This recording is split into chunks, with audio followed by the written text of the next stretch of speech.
Ok, enregistrement son et enregistrement vidéo, c'est bon, c'est fait, synchronisation.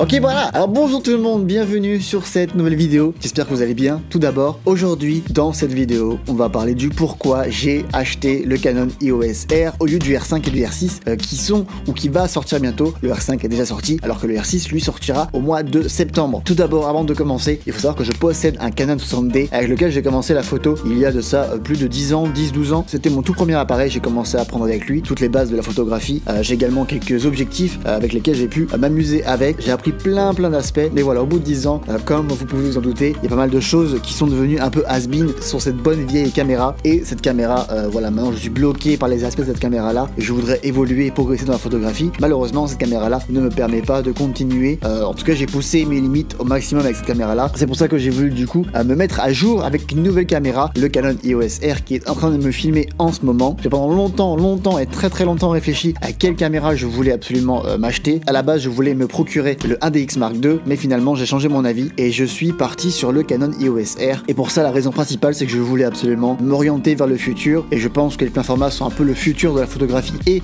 de la vidéo. Donc j'ai dû mettre de côté le 1DX Mark II pour passer plein format. Ensuite, il y avait du coup trois options qui s'offraient à moi: le Canon EOS R, celui-ci, le Canon EOS R5 qui est sorti je crois il y a une semaine ou deux, et le Canon EOS R6 qui sortira lui fin août ou début septembre. Suite à ça, beaucoup de choses sont passées dans ma tête, un vrai petit dilemme: quelle caméra choisir, le prix surtout, parce que malgré tout le R5 coûte 4500 €, le R6 il coûte je crois 2005, alors que le R coûte aux alentours de 2000 €. Donc ça fait quand même une bonne différence de prix, et il faut savoir que dans les conditions actuelles en Nouvelle-Zélande, là où j'habite, le taux du dollar néo-zélandais a largement baissé à cause de Covid-19. La Nouvelle-Zélande a pris un gros impact économique et du coup la valeur du dollar a perdu énormément, ce qui fait que le R5, au lieu de coûter dans les 6000 $ néo-zélandais, il est monté jusqu'à 8000 $, et aujourd'hui il a 8000 $, ce qui est vraiment très cher. À la base il devait être à 6000, il est à 8000, ça fait 2000 $ de plus, ce qui fait que du coup je n'ai pas pu m'orienter vers le R5 juste à cause de la value du dollar néo-zélandais. Ce qui fait que pour moi le R5, même s'il avait absolument tous les aspects que je recherchais dans une caméra, d'un point de vue photo et également d'un point de vue vidéo, même s'il surchauffe en 8K et en 4K 120p, moi je n'utilise pas du tout ces modes là, donc ça me dérange pas du tout. Je ne filme même pas en 4K pour vous dire, donc pour moi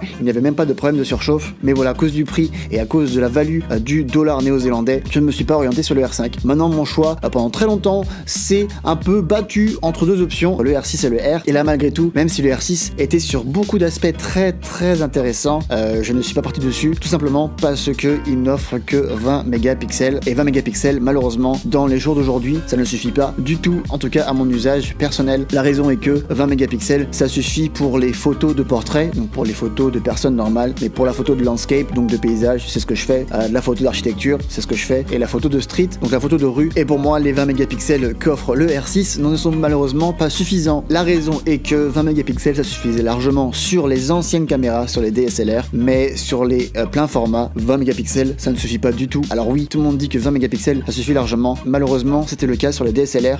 Sur les pleins formats, il faut minimum entre 26 à 30 mégapixels. En dessous de ça, on est limité sur pas mal de choses. Bon, la photo de portrait, 20 mégapixels ça suffit largement, et par contre pour la photo de paysage, pour la photo d'architecture, pour la photo de rue, ce que moi je fais le plus, il nous faut malheureusement entre 26 voire même 30 mégapixels, ce que le R6 lui n'offre pas. Alors si on est photographe de portrait, le R6 est le parfait deal, mais si on est photographe de paysage comme moi, c'est vers là où je m'abuse le plus. Du coup je me suis orienté vers le R, qui est une caméra magnifique, et en plus de ça qui est une caméra vraiment pas chère, parce que voilà, entre le R5 et le R il y a quand même 2500 € d'écart. Avec cet argent là on peut carrément acheter un magnifique objectif. À titre personnel, j'ai pu acheter mon Canon EOS R pour même beaucoup moins cher, parce qu'ici en Nouvelle-Zélande énormément de magasins font des réductions pour essayer de relancer un peu le marché ici, pour essayer de relancer un peu l'économie. Du coup j'ai pu acheter cette magnifique caméra pour vraiment pas cher, ce qui est du coup parfait, parce que malgré tout cette caméra là, il faut savoir que c'est juste un entre-deux en attendant que Canon nous propose enfin un DX Mark je sais pas combien, mais en plein format. Du coup je vais pouvoir économiser encore plus pour pouvoir m'acheter tous mes petits lenses, pour pouvoir m'acheter tous mes petits objectifs, et quand Canon sortira une caméra professionnelle en plein format, je pourrai du coup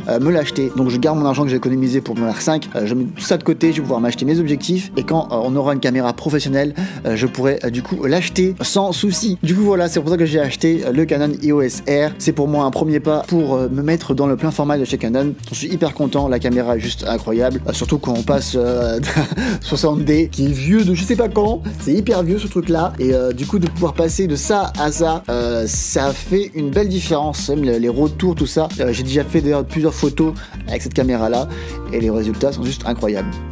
Juste incroyable, beaucoup de fun, beaucoup d'amusement, et c'est un peu le but principal des caméras, pouvoir sortir avec, prendre des photos avec, et j'en suis du coup super content. Alors certes je n'ai pas acheté le R5 parce qu'il me coûte trop cher, ou alors le R6 parce que voilà il manque des mégapixels pour moi personnellement, à mon usage personnel, mais du coup d'une pierre deux coups, j'ai quand même pu m'acheter une belle caméra qui est du coup moins chère que les autres, et je vais pouvoir économiser pour pouvoir m'acheter des beaux objectifs, et ensuite quand les jours viendront, quand Canon nous proposera une caméra professionnelle plein format, et voilà je serai aux avant, tout prêt pour pouvoir l'acheter. Donc voilà, malgré tout je suis hyper content d'avoir cette caméra là, ça fait vraiment plaisir, j'ai hâte de sortir avec, de prendre plein de photos avec, de faire également beaucoup de vidéos pour pouvoir tout vous montrer et pour vous partager tout ça. C'est sur ce que cette vidéo là s'arrête, j'espère qu'elle vous a plu, n'hésitez pas à laisser vos avis dans les commentaires, et on se retrouve très vite pour une prochaine vidéo. C'était Francky, peace.